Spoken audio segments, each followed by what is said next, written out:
c'est vraiment un grand plaisir d'être avec vous ce soir. Et donc, comme le pasteur me l'a demandé, je vais vous donner mon témoignage. Donc, mon mari et moi, nous sommes de l'île de la Réunion.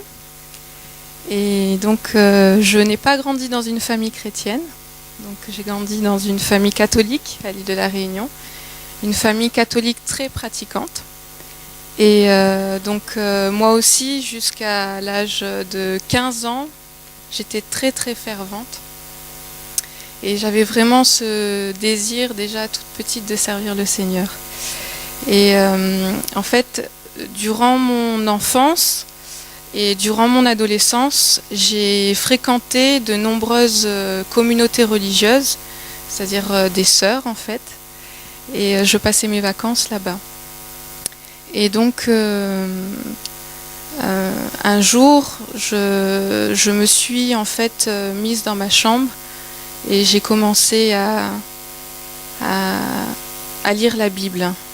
Parce que c'est vrai, j'étais pratiquante, j'allais à l'église, j'allais à la messe, mais en fait, je lisais pas ma Bible. Je la lisais pas. Et quand je me suis mise à lire la Bible, toute seule dans ma chambre, je me suis rendu compte qu'en fait, beaucoup de choses que je pratiquais étaient contradictoires avec ce que la Bible, en fait, avec ce que la Bible me disait, avec ce que je lisais. Et à partir de ce moment-là, j'ai commencé à vraiment me questionner.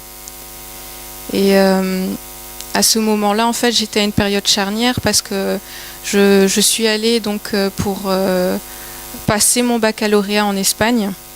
Et donc avant d'aller donc en Espagne, j'ai rencontré donc un ami qui m'a amené à l'île de la Réunion à l'Action évangélique universitaire. Donc qui est une réunion de jeunes en fait. Et ce jour-là, le Seigneur, il m'avait vraiment touchée. J'avais vraiment fait une rencontre personnelle avec le Seigneur. Mais malheureusement, mes parents, donc j'étais mineure, et mes parents, donc, ils m'ont pas laissé continuer à fréquenter l'église, donc à la Réunion qui s'appelle la Mission Salut et Guérison en fait, donc, mais qui est une assemblée de Dieu. Et donc mes parents n'ont pas accepté que je continue à y aller. Et donc finalement j'ai laissé tomber. Et je suis allée en Espagne, j'ai passé mon bac. Et puis en Espagne, j'ai fait des mauvais choix. Mais le Seigneur, il m'a quand même rappelé, dans cette année où j'étais en Espagne, je sais pas, j'avais quelque chose en moi qui bouillonnait en fait. Parce que j'avais pas perdu la foi. Hein. J'avais ma foi, mais j'avais fait cette rencontre avant d'aller en Espagne, mais j'avais pas accepté en fait. J'avais pas accepté Jésus encore. Et donc en Espagne, j'ai cherché sur internet une assemblée de Dieu de Madrid, et donc j'y suis allée. Et puis j'ai fréquenté, c'était vraiment impressionnant parce que j'ai mis le pied dans l'église et il y avait un couple qui était là, un couple de jeunes, et ils m'ont pris sous leur aile. C'était comme si que le Seigneur il avait tout préparé. C'est impressionnant quand même, hein. Ils m'ont même offert à manger, ils m'ont dit de venir le week-end parce que comme c'était loin en fait de là où j'étais et là où elle était l'église, et donc ils m'ont même proposé de venir le week-end et j'y allais. J'y suis allée pendant 1 mois. Et lors d'une réunion, le Seigneur il m'a parlé et il m'a dit clairement, maintenant il faut que tu fasses un choix. Maintenant, c'est soit tu continues à marcher dans le monde, ou soit tu m'acceptes. Et j'étais toute chamboulée. Et malheureusement, encore une fois, j'ai pas accepté. J'ai pris toutes mes affaires, je suis partie. J'ai plus jamais revu ce couple. Et je suis rentrée chez moi. Et l'année est passée, j'ai eu mon bac. Je suis allée en vacances à l'île de la Réunion. Je suis revenue pour mes études donc dans le sud de la France. Et une année plus tard, donc une année après mon bac, je suis rentrée encore une fois à la Réunion en vacances. Et là, j'ai rencontré encore quelqu'un qui avait la foi et qui croyait en Jésus, et il m'a ramené, donc cette personne m'a ramené en fait à l'église lors d'une réunion. Et en fait, cette fois-ci, j'ai vraiment réalisé que j'avais besoin du Seigneur et que je ne pouvais pas faire autrement sans lui. Et à partir de ce moment-là, j'ai vraiment accepté Jésus dans ma vie. Et je me suis engagée, donc en revenant, j'étais à Montpellier, donc là j'étais en vacances, donc je suis revenue à Montpellier. Et ce qui est merveilleux avec le Seigneur, c'est qu'il avait déjà tout préparé, donc j'ai trouvé un appartement juste à côté de l'église. Donc voilà, maintenant j'avais plus d'argument de ne plus partir à l'église, c'était juste à côté de chez moi. Et donc j'y suis allée. Et après cette église, je l'ai plus quittée. J'étais tout le temps à l'église. Alors j'étais le mardi soir, le jeudi, le vendredi, le samedi et le dimanche. Et franchement, j'avais une soif de Dieu. C'est impressionnant parce que je me suis dit, en fait, avec le recul, je me dis, c'est vrai que la première fois où le Seigneur il m'a appelé, je l'ai pas accepté. La deuxième fois, j'ai pas accepté. La troisième fois était la bonne. Et j'ai accepté. Et je voulais plus perdre une minute en fait. J'avais soif de la parole, j'avais envie d'apprendre, quoi. Et donc j'y allais aux réunions. Et puis j'ai pris mon baptême au mois de décembre, le 15 décembre. Et puis donc avant mon baptême d'eau, j'ai été baptisée du Saint-Esprit. Et voilà, et mon cheminement avec le Seigneur, il a continué. Après mon baptême, ça n'a pas été rose tous les jours, mais le Seigneur, il a été avec moi. J'ai eu quand même des difficultés après, parce que même quand on est avec le Seigneur, on a des difficultés, mais vraiment, j'ai pu les surpasser avec le Seigneur. Et c'est ça qui est magnifique, en fait. Et la vie chrétienne, elle est vraiment belle. Et je regrette pas mon choix. J'ai fait mes 3 ans d'études à Montpellier, et ensuite le Seigneur il m'a appelée pour le servir. Je devais être religieuse, c'était vraiment ça mon désir quand j'étais petite. Et maintenant je le sers de tout mon cœur. J'ai rencontré vraiment Jésus et ça c'est merveilleux. Vraiment, en fait avant j'avais une religion, j'avais vraiment ce poids de la religion et toute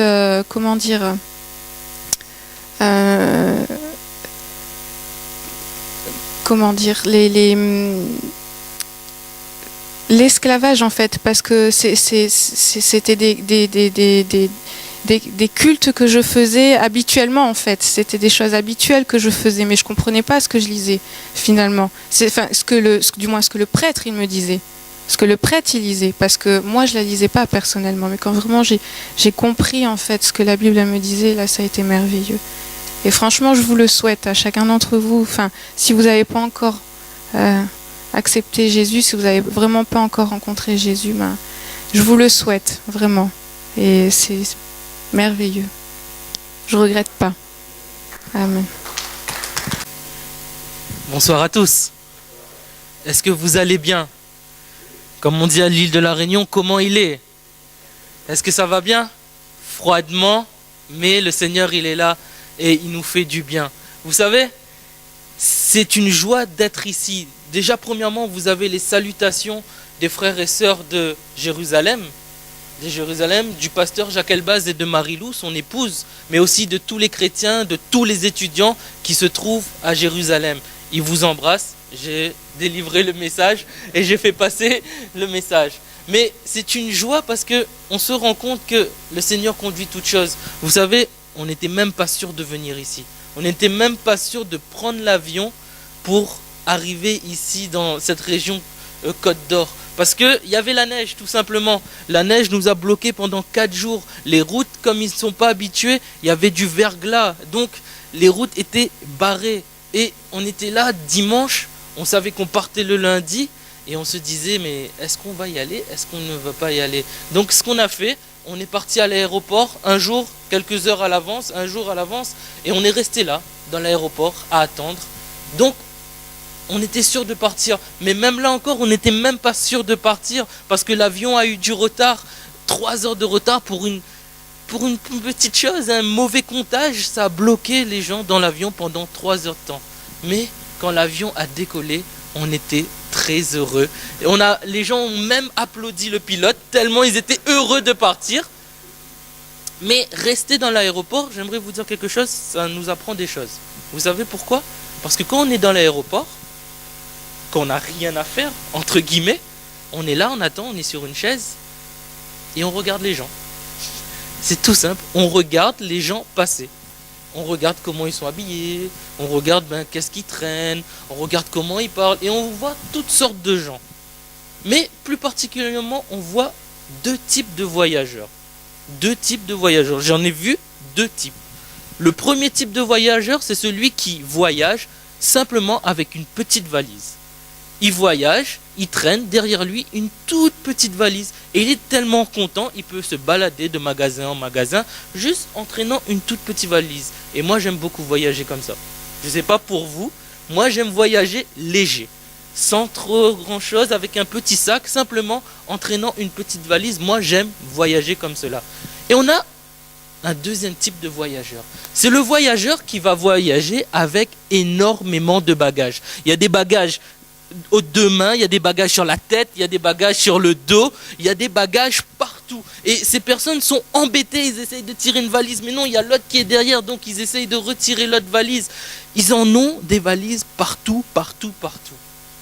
Mais j'aimerais vous dire, ce deuxième type de voyageur, ce n'est pas des valises qui traînent, ce n'est pas des bagages qui traînent, ce sont des fardeaux. C'est des fardeaux qui traînent derrière lui, derrière eux. Et vous savez, beaucoup de gens sont comme cela. Beaucoup de gens ont des fardeaux dans les cœurs. Ils voyagent, ils marchent sur cette terre, ils vivent avec le cœur lourd, avec le cœur rempli de fardeaux. Ils sont comme peut-être ce deuxième voyageur, et peut-être vous, ce soir, vous êtes dans ce lieu un peu comme ce deuxième voyageur, avec le cœur lourd, avec le cœur rempli de bagages qui sont encombrants, qui vous encombrent. Mais ce soir, j'aimerais vous dire quelque chose de très important. Déchargez-vous de tous vos fardeaux. J'aimerais vous dire encore ce soir, déchargez-vous de tous vos fardeaux. Et ce soir, j'aimerais voir avec vous trois fardeaux qui sont des encombrants pour chacune de nos vies. Premièrement, j'aimerais te dire, déchargez-vous du poids des soucis. Déchargez-vous du poids des soucis. Se faire du souci, c'est se sentir anxieux, c'est développer ce qu'on appelle le stress. Tout le monde a été stressé, non? Stressé. Tout le monde a été stressé à un moment ou l'autre. Les gens, ils développent ça dans leur cœur, ils ne vivent plus, ils sont anxieux, ils sont angoissés. Ils ont des ulcères à l'estomac, ils ont des cancers à force de s'inquiéter, à force de stresser. Qui ne s'est jamais inquiété? Qui ne s'est jamais inquiété? Je pense que tout le monde s'inquiète, que ce soit pour la famille, que ce soit au niveau pour la santé. On est mal, on est malade, on s'inquiète. On s'inquiète pour les enfants, on s'inquiète pour notre mari, on s'inquiète pour notre femme, on s'inquiète pour le travail, pour le manger, le boire, ce qu'on porte sur nous. Et certaines personnes, c'est tout le temps. C'est constamment qu'ils s'inquiètent. Ils sont là, ils baissent leur tête, ils sont repliés sur eux-mêmes, ils réfléchissent. Ils sont angoissés, ils ne vivent plus. Et j'aimerais vous dire que être comme ça, ce n'est pas une vie. Ce n'est pas une vie, mais ça devient un fardeau pesant. Être comme ça, c'est un fardeau. On n'est pas comme les enfants, je suppose, ils le connaissent, même ceux qui ont grandi avec des dessins animés, avec Timon et Pumba dans Le Roi Lion, qui dit cette phrase, Hakuna Matata, ça veut dire aucun souci. On n'est pas comme cela. On a des soucis. Chacun d'entre nous, on a des tracas. Mais vous savez, la Bible nous permet de nous décharger de ces soucis. J'aimerais voir avec vous, prenez avec moi 1 Pierre 5, verset 7. 1 Pierre 5, verset 7. 1 Pierre 5, verset 7. 1 Pierre 5, verset 7.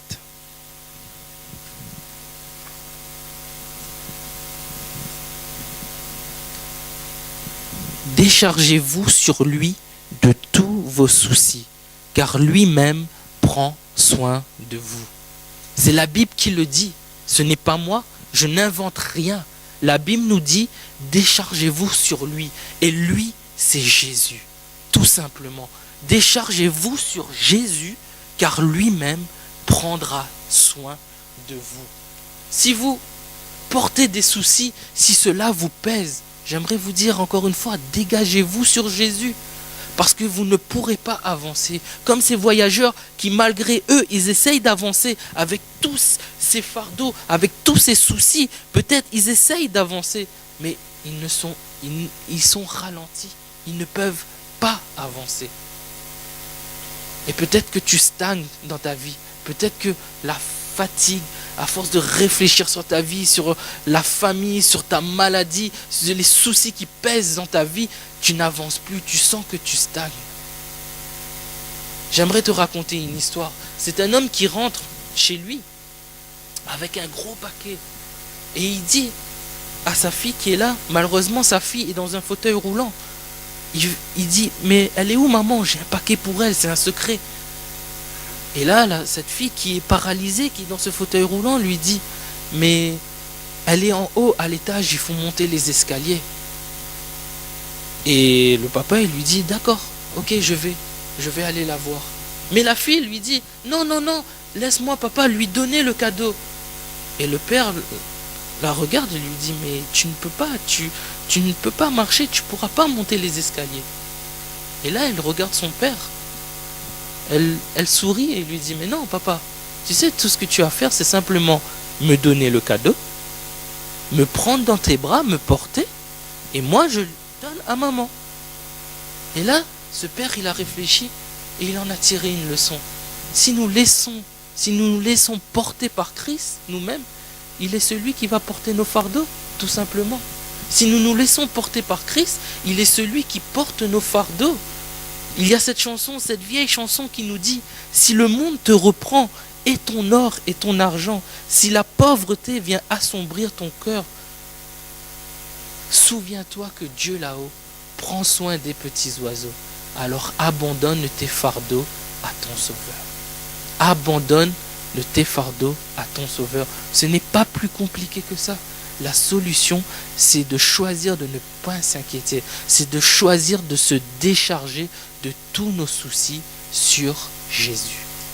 Sur Jésus. Et je l'ai expérimenté, s'inquiéter au point de se rendre malade à cause de des petites futilités de la vie, des soucis de la vie, s'inquiéter au point de s'en rendre malade. Mais une fois qu'on dit, Jésus, je te laisse cela. Jésus, je te laisse mon fardeau, je te laisse mes soucis, je te laisse mon problème, je te laisse ma maladie. Tout d'un coup, on est déchargé. On le ressent dans notre cœur. Tout va bien. La Bible nous dit, est-ce que en t'inquiétant, tu peux rajouter une coudée à ta vie?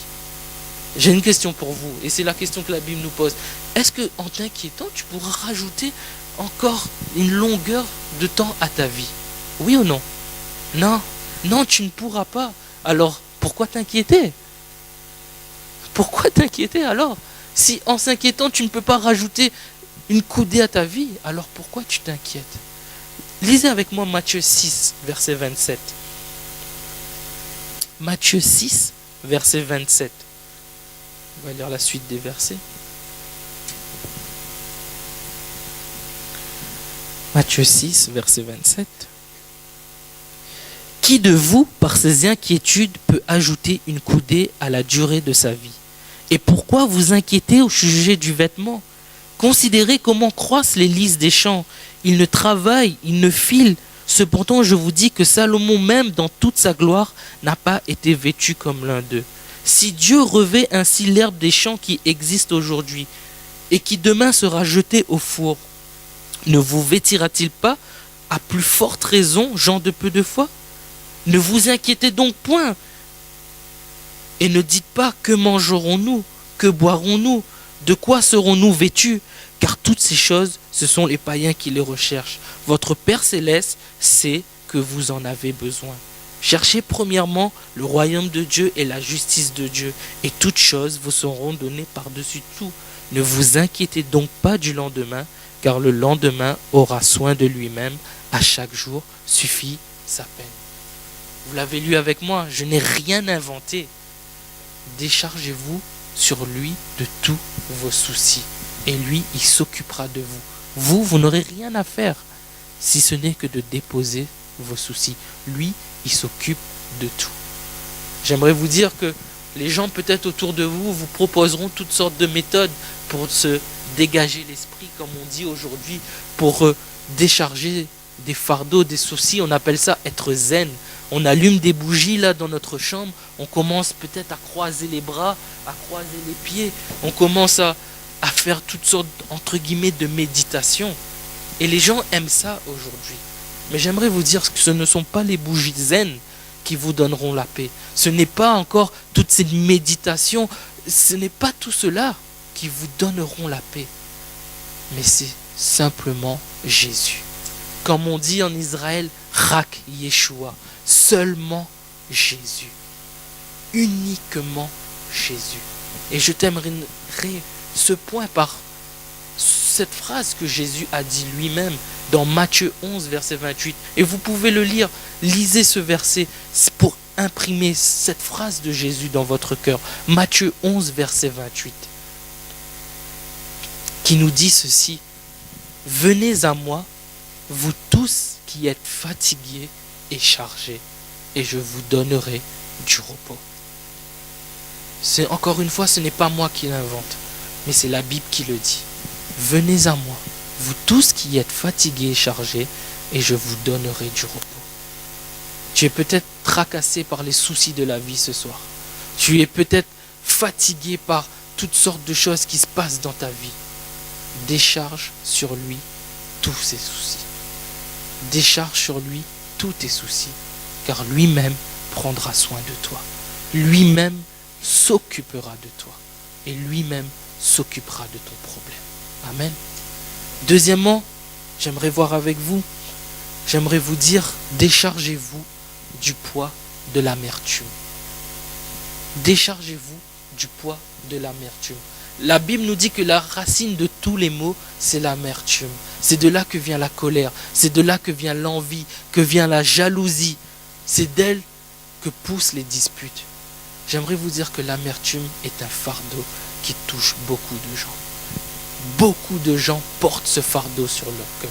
Et cela peut arriver à cause de quelqu'un qui nous fait du mal pendant X années, quelqu'un qui nous a fait souffrir. Et là, dans notre cœur, on a de la colère, on a envie de le frapper, on a cette amertume qu'on a gardée dans notre cœur. Et on ne sait pas s'en débarrasser. Et j'aimerais vous dire que s'il y a de l'amertume dans votre cœur, vous n'êtes pas libre, vous n'êtes pas en paix, parce que l'amertume est un fardeau. Je l'ai expérimenté à un point où quelqu'un me fatiguait, où j'avais envie, j'avais des mots, je pouvais lui dire, je pouvais lui, comme on dit, la casser cette personne pour dire des mots qui blessaient. J'aurais pu le faire. Mais ce que j'ai fait, j'ai confié ce problème à Jésus. J'ai déposé cela devant mon maître, devant Jésus. Je lui dis, occupe-toi de cette situation parce que je suis fatigué. Et vous savez, c'est bizarre parce que notre bouche parfois nous trahit.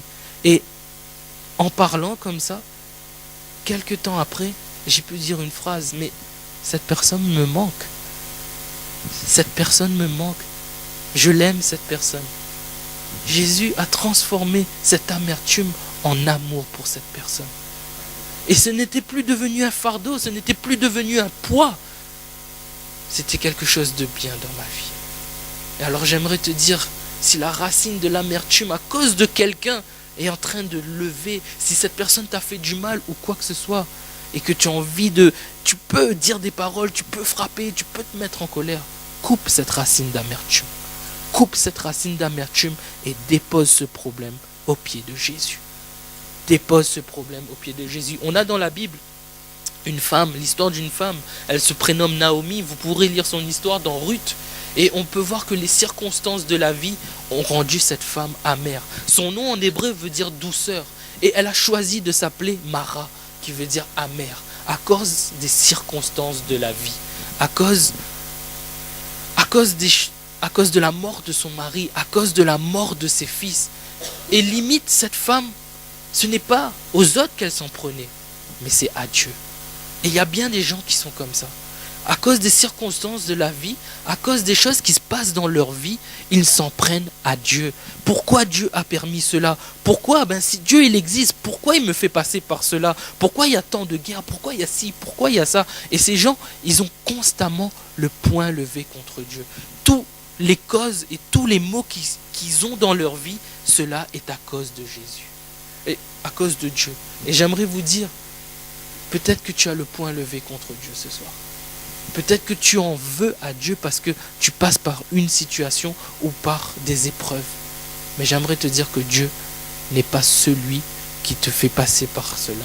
Ce n'est pas à cause de Dieu que les situations dans ta vie sont défavorables. J'aimerais te raconter une histoire.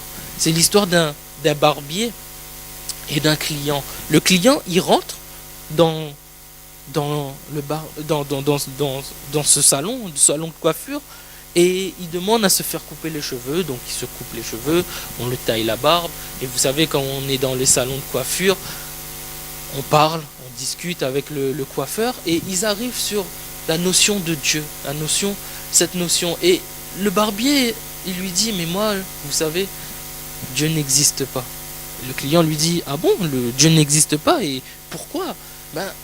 Là, ce barbier, il lui dit, mais si Dieu existait, vous pensez vraiment qu'il y aurait eu toutes ces guerres? Vous pensez que Dieu aurait permis qu'il y a tant de souffrances dans le monde, qu'il y ait tant de meurtres, qu'il y ait tant de ci ou tant de ça? Et là, l'homme, il n'a rien dit. Sa coupe était terminée, sa barbe était rasée. Il sort, il marche dans la rue, et tout d'un coup, quelque chose a frappé ses regards. Il court, il rentre dans le magasin et il appelle le barbier. Il dit, venez voir, venez ici, venez dehors. Vous savez, j'aimerais vous dire quelque chose. Il n'existe aucun coiffeur et il n'existe aucun barbier. Là, le gars lui regarde, lui dit, mais attends, vous êtes pas un petit peu fou ou quoi? Je viens de vous couper les cheveux, je vous couper la barbe. Et là, il lui dit, mais non, je suis désolé. Il n'y a aucun barbier, il n'y a aucun coiffeur dans cette ville. Et l'autre, il commence à s'énerver, mais moi je suis quoi? Et là, le client lui dit, mais vous savez, s'il y avait un coiffeur dans cette ville, s'il y avait un barbier dans cette ville, pourquoi cet homme, il est comme ça? Et là, il montre un homme avec de grands cheveux, avec une longue barbe. Il lui dit, mais s'il y avait un barbier, s'il y avait un coiffeur, pourquoi cet homme, il est comme ça? Ou encore cet homme, et c'est pareil, il lui remonte un homme, des grands cheveux, une longue barbe. Le barbier regarde et lui dit, mais j'y peux rien, moi, c'est pas de ma faute. S'ils sont comme ça, s'ils sont dans cet état, c'est tout simplement parce qu'ils ne viennent pas à moi. Et là, l'homme le regarde et lui dit, mais vous savez, j'aimerais vous dire quelque chose. Dieu, il existe. Le barbier lui dit, pourquoi? Il lui dit, vous voyez, s'il y a tant de souffrances, s'il y a tant de guerres, s'il y a tant de choses mauvaises dans ce monde, c'est tout simplement parce que les hommes ne viennent pas à lui. C'est tout simplement parce que les hommes, ils ne viennent pas à lui. Ils l'ont rejeté, ils l'ont mis de côté. C'est pour ça qu'il y a cela. Et là, le barbier est resté tout bête. Il n'a plus rien dit. Et il est rentré dans son salon de coiffure. J'aimerais te dire ce soir avec cette histoire, Dieu n'est pas le bouc émissaire de tes problèmes. Dieu n'est pas le bouc émissaire des choses qui se passent dans ta vie. Il t'a simplement donné un moyen de t'en sortir. Et ce moyen, c'est Jésus. Il t'a simplement donné le moyen de sortir de cela. Et c'est Jésus. Alors si tu as de l'amertume dans ton cœur, peut-être contre autrui, peut-être contre Dieu avec un poing levé contre lui à cause de situations défavorables, j'aimerais te dire, décharge ce poids de l'amertume sur Jésus. Ne sors pas de ce lieu sans avoir déchargé sur lui ce poids, ce fardeau qui ronge de l'intérieur, ce fardeau qui fatigue et qui pèse tant d'êtres humains et qui sont à l'origine de crimes, à l'origine de meurtres dans les foyers, dans les familles. Sors de ce lieu avec ce poids en moins ce soir. Déchargez-vous du poids de l'amertume. Amen. Et j'aimerais voir un dernier point avec vous. Un point qui est tout aussi important. Déchargez-vous du poids du péché. déchargez-vous du poids du péché. David dira dans le psaume 38, verset 5, je vais lire pour vous, car mes iniquités s'élèvent au-dessus de ma tête, comme un fardeau lourd, comme un lourd fardeau, elles sont trop pesantes pour moi. La Bible elle-même le dit, je l'ai lu pour vous, je n'ai rien inventé. Le péché, la perversité, la dépravation est un fardeau et quelque chose qui pèse. Ce n'est pas une charge facile à porter, ce n'est pas une charge dont on se plaît à soulever, dont on se plaît à traîner. Non, pour la personne qui a ce fardeau, qui a ce poids, cela est invivable. Et de plus, le péché nous sépare de Dieu. Le péché nous sépare de Dieu. Lisez avec moi Romains 3, verset 23. Romains 3, verset 23. C'est encore la Bible qui le dit. Je n'invente rien. Romains 3, verset 23.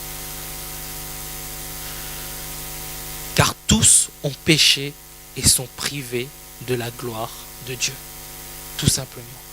Car tous ont péché et sont privés de la gloire de Dieu. Ce n'est pas comme une chanson nous dit, on ira tous au paradis, même si on est voleur, même si on est brigand, même si on est ceci, même si on est menteur, on est ceci, on est cela. On ira tous au paradis. Non, non, on n'ira pas tous au paradis si on est voleur, si on est menteur. On ira au paradis si on se repent de cela, si on est déchargé de ce poids du péché. Et peut-être que vous vous disiez ça ce soir en fait. Vous vous disiez peut-être que, ouais mais moi je n'ai jamais été voleur, je n'ai jamais été menteur, je n'ai jamais rien fait. Comment peux-tu dire que je suis un pécheur? Lisez avec moi Romains 5, verset 12. Romains 5, verset 12. C'est pourquoi, comme par un seul homme, le péché est entré dans le monde, et par le péché la mort, et qu'ainsi la mort s'est étendue sur tous les hommes, parce que tous ont péché. Tout simplement. C'est la Bible encore qui le dit. Et si on s'arrêtait à ce verset, tous ont péché, serait fini. Ça ne sert à rien d'être dans ce lieu ce soir. Ça n'aurait servi à rien. Si on s'arrête à ce verset, il n'y a plus d'espoir pour personne. Mais il y a un espoir. Amen.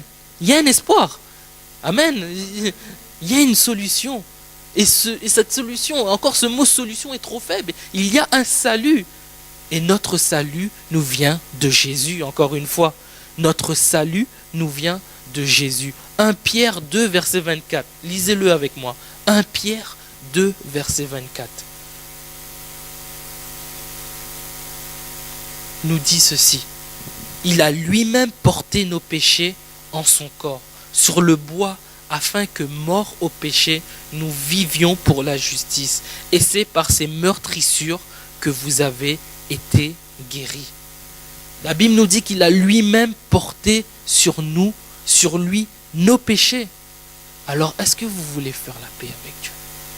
Est-ce que vous voulez ne plus être séparés de lui et avoir cette espérance d'aller un jour dans son ciel de gloire? C'est tout simple. Crois en Jésus.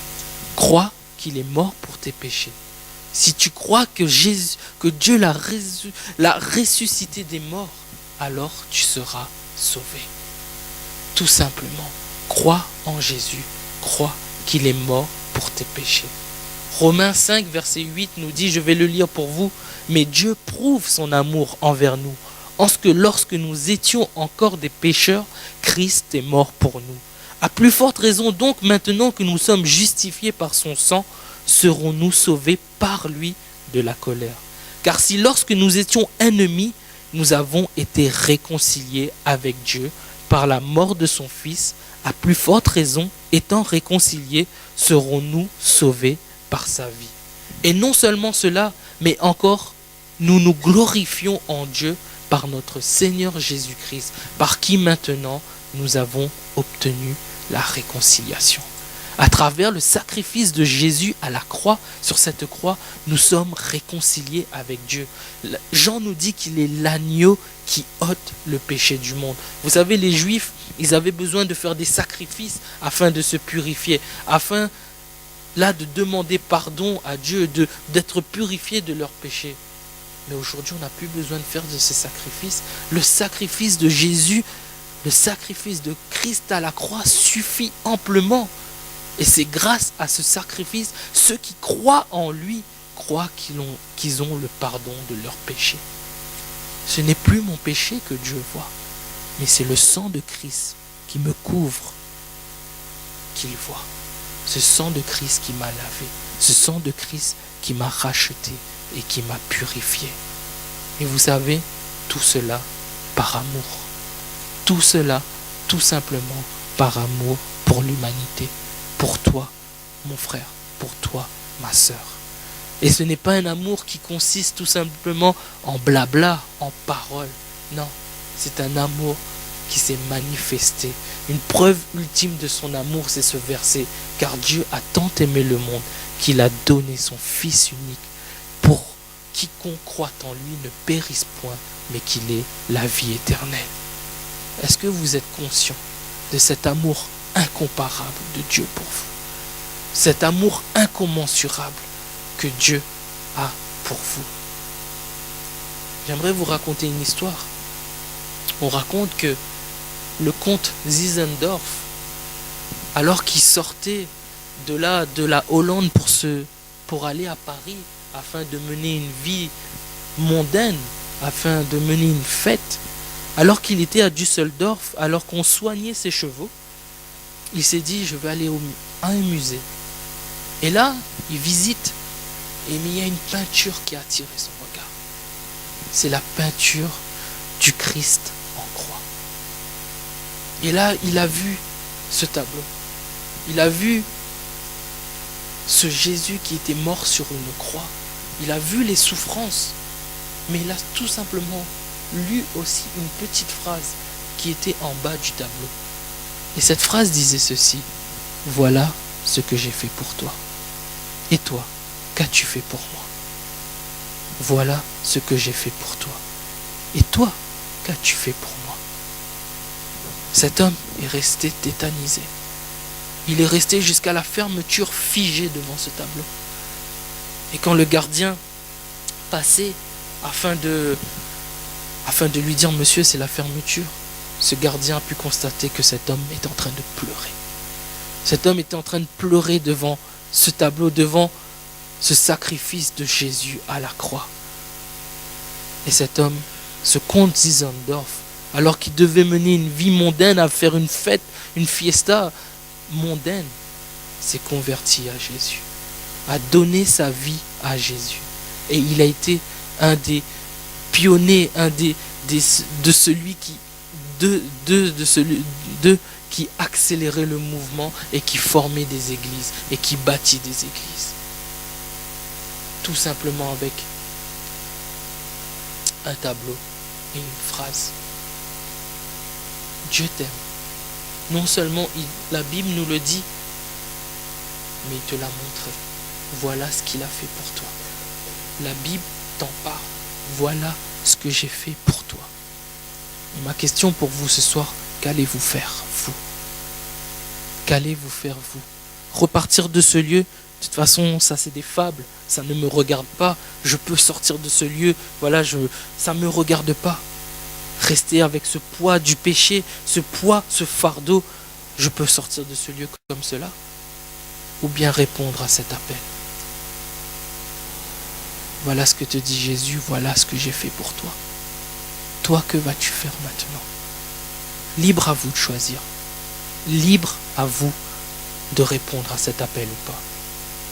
Mais j'aimerais te dire, si le péché est un fardeau pesant pour toi, sors de ce lieu libre ce soir, en déposant ta vie, en remettant tout ton être à Jésus. Amen. En conclusion, j'aimerais vous dire que pendant tout le long de ce message, vous m'avez entendu dire, déchargez-vous, déchargez-vous des soucis, déchargez-vous de la maladie, déchargez-vous de l'amertume, déchargez-vous du péché. Mais vous savez, encore une fois, tout cela se réalise qu'en Jésus.